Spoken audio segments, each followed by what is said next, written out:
Hi friends, எல்லாரும் எப்படி இருக்கீங்க? நல்லா இருக்கீங்களா? இன்னைக்கு சூப்பராட்டு ரோட்டு கடை தக்காளி சட்னி பண்ண போறாங்க. எப்படி பண்றதுன்னு பார்க்கலாம். ராகி இட்லிக்கு பண்ண போறேன். ராகி இட்லிக்கு இந்த சட்னி வந்து ரொம்ப நல்லா இருக்கும்.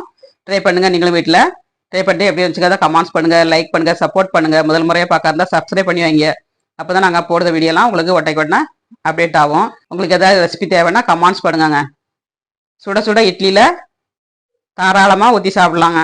அவ்வளோ டேஸ்ட்டாக இருக்கும் இந்த மாதிரி ரோட்டு கடை சட்னி வந்து. வாங்க இது எப்படி பண்ணுறதுன்னு பார்க்கலாம். தேவையான பொருள்லாம் கட் பண்ணி வச்சுருக்கேன். பார்க்கலாம். தேவையான பொருள் என்னெல்லாம்னு பார்க்கலாம். ஒரு மிக்சி ஜாரில் 4 காஷ்மீர் மிளகாங்க, நல்லா கலர் கொடுக்கும் சட்னி வந்து. அப்புறமா ஒரு 7-8 வரமிளகா, ஒரு பூண்டுங்க, முழு பூண்டை உரிச்சு போட்டிருக்கேன். இந்த அளவுக்கு ஒரு 10 பல் பூண்டை உரிச்சு போட்டுக்கோங்க. அப்புறமா பெரிய வெங்காயம் மட்டும் ஒரு வெங்காயம் கட் பண்ணி போட்டிருக்கேங்க. பெரிய வெங்காயம் சின்ன வெங்காயம் எதுனாலும் நீங்கள் போட்டுக்கலாம். இது கூட வந்து ஜீரகம் ஆட் பண்ணிடலாம்.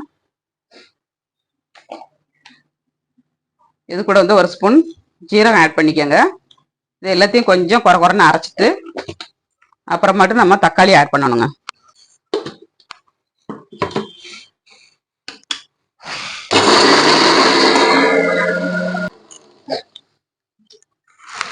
இந்த மாதிரி குறை குறைன்னு அரைச்சிக்கோங்க. அரைச்சிட்டு நம்ம இப்போ தக்காளி ஆட் பண்ணிடணுங்க. தக்காளி வந்து ஒரு 4 தக்காளி போட்டிருக்கேன். இதை ஆட் பண்ணிக்கலாம். ரொம்ப மையா அரைக்க கூடாது, கொஞ்சம் குறை குறைன்னு அரைச்சிக்கோங்க. அப்பதான் டேஸ்டா இருக்கும். சட்னிக்கு வந்து அரைச்சாச்சுங்க. காஷ்மீர் மிளகா போட்டிருக்கனால நல்ல கரை கொடுக்க பாருங்க. ரோட்டு கடையிலலாம் இந்த மாதிரி காஷ்மீர் மிளகா பொடி போடுவாங்க. அதுலனா இந்த மாதிரி மிளகா வத்தல் போட்டு அரைச்சி ஊற்றுவாங்க. ரொம்ப டேஸ்டியா இருக்கும். ஆப்ஷன் தான், நீங்க இருந்துன்னா போடுங்க, இல்லாட்டிக்கு அப்படியே பண்ணிக்கோங்க. ரோட்டு கடையில் வந்து நமக்கு வந்து கலராக இருந்துச்சுன்னா சட்னி கேட்டு விரும்பி சாப்பிடுவாங்கங்க. அதனால இந்த மாதிரி கொஞ்சம் காஷ்மீர் மிளகா போடுவாங்க. இப்போ இதை தாளிசம் பண்ணிடலாம். நல்லா அரைச்சாச்சு. இப்போ சட்னியை தாளித்து எடுத்துக்கிடலாம். அடுப்பை ஆன் பண்ணிட்டு ஒரு கடாயை அடுப்பில் வச்சுக்கோங்க.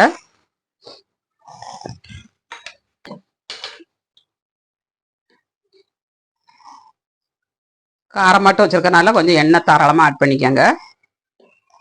அப்போதான் காரத்தை வந்து கம்மி பண்ணி கொடுக்கும். இதில் வந்து 1/2 ஸ்பூன் கடுகுங்க, அப்புறமா 1/2 ஸ்பூன் உளுந்தம்பருப்பு, 2 நல்லா பொரியட்டும். ஒரு வரமிளகா நம்ம கிள்ளி போட்டுக்கலாம். கருவேப்பிலை கொஞ்சம் போட்டுக்கோங்க. அப்புறமா பெருங்காயத்தூளுங்க, பெருங்காயத்தூள் கொஞ்சம் போட்டு நம்ம அரைச்சி வச்சு சட்னி ஆட் பண்ணிடலாம்.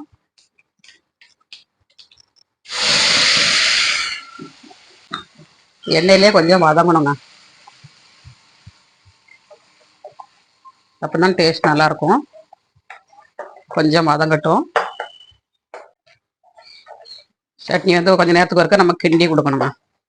கிண்டி கொடுத்தாதான் அந்த மிளகாவில் இருக்க பச்சை வடையெல்லாம் போகும். தக்காளி பச்சை வடை, பூண்டு எல்லாமே பச்சை வடை போகணுங்க.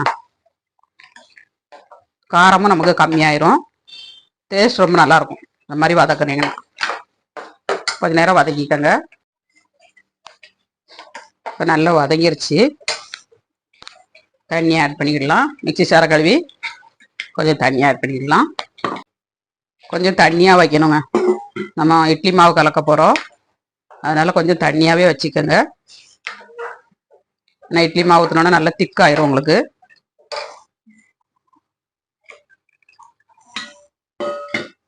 இந்த அளவுக்கு தண்ணியாக இருக்கணும். இதில் உப்பு ஆட் பண்ணிக்கலாம். சட்னிக்கு தேவையான அளவு உப்பு ஆட் பண்ணியாச்சுங்க.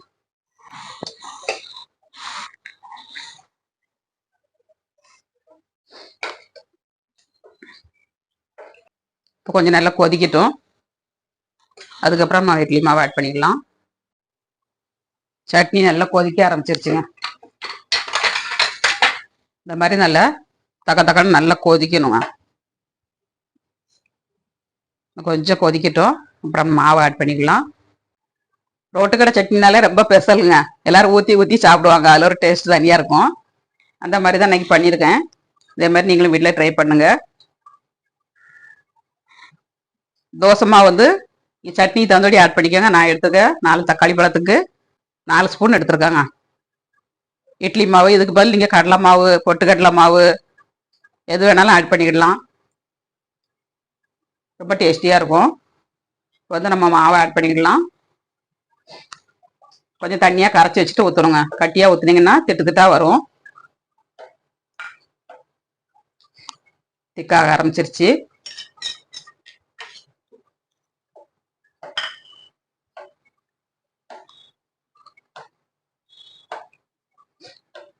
இப்போ கொஞ்சம் கொதிச்சா போகிறோம். இப்போ நல்லா கொதிச்சிருச்சுங்க. நல்லா இப்போ சட்னியும் திக்காயிருச்சு. இப்போ மல்லித்தழை தூவிக்கிடலாம். இப்போ நம்ம இறக்கிடலாங்க. போதும், இந்த அளவுக்கு கொதிச்சா போதும். சட்னியை இறக்கிட்டு நம்ம இட்லிக்கு ஊற்றி வச்சுக்கிடலாம். இட்லிக்கு வந்து தண்ணி சூடாகட்டும். நம்ம மாவை ஆட் பண்ணிடலாம். 1 டம்ளர் ராகி அரிசி, 1 டம்ளர் இட்லி அரிசி, 2 டம்ளர் ரேஷன் அரிசிங்க. எல்லாம் போட்டு அரைச்சிருக்கேன். நீங்கள் இதுக்கு பதிலாட்டு சோளம் கம்பு எல்லாமே ஆட் பண்ணிக்கலாம். அது கூட ரொம்ப நல்லாயிருக்கும். இட்லி வந்து நல்லா பஞ்சு மாதிரி வருங்க. கொஞ்சம் மாவு கட்டியாக அரைக்கணும், கொஞ்சம் குறை குறைன்னு அரைக்கணும். ரொம்ப மையாக அரைக்கக்கூடாது. சிலவங்க வந்து அரைச்சிட்டு வலுவலு இருக்குது அப்படின்னு சொல்லுவாங்க. அந்த மாதிரி இல்லாமல் இருக்கணும்னா கொஞ்சம் குறை குறைப்பாக அரைச்சிக்கோங்க.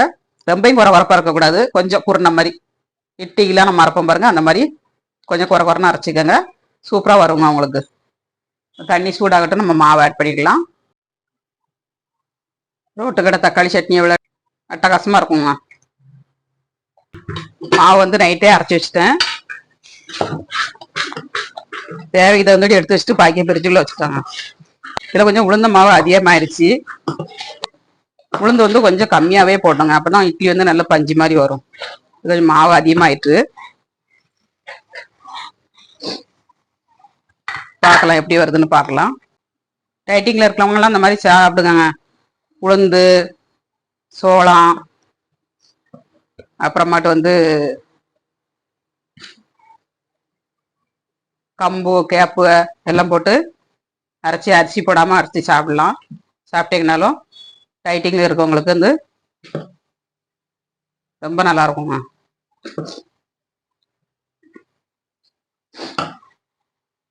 தண்ணி நல்லா சூடாயிடுச்சு. அடுப்பில் வச்சுக்கலாம்.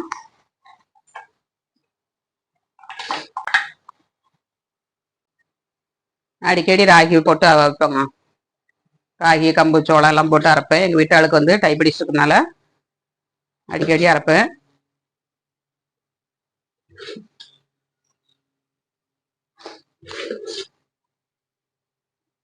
டைபெட்டிஸ் இருக்கவங்க தான் சாப்பிடணும் இல்லைங்க, எல்லாருமே சாப்பிடலாம். அரிசி சாப்பிட்றதோட நம்ம தானிய வகைகளை வாங்கி அரைச்சி சாப்பிடுங்க. ரொம்ப நல்லது உடம்புக்கு. ஒரு 10 நிமிஷம் அவிட்டோம். நம்ம எடுத்துக்கலாம். இப்போ வந்து இட்லி அவிஞ்சிருக்கான்னு பார்க்கலாங்க.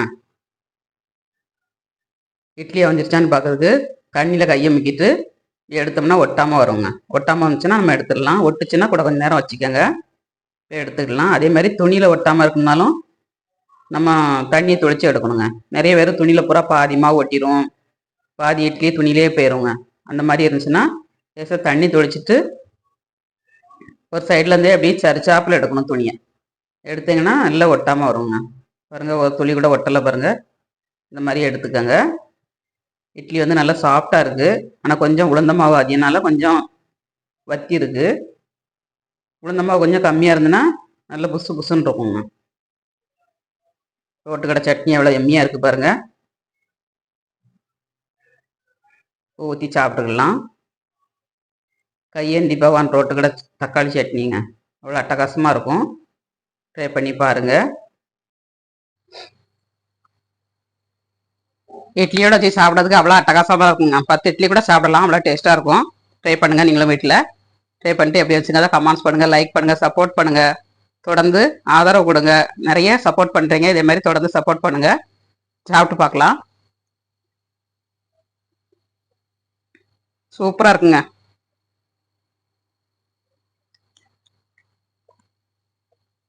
ரோட்டுக்கடை தக்காளி சட்னி டேஸ்ட்லேயே பண்ணியாச்சு இன்னைக்கு. இதே மாதிரி நீங்களும் ட்ரை பண்ணுங்கள். மீண்டும் நெக்ஸ்ட் வீடியோவில் சந்திப்போம். பாய்.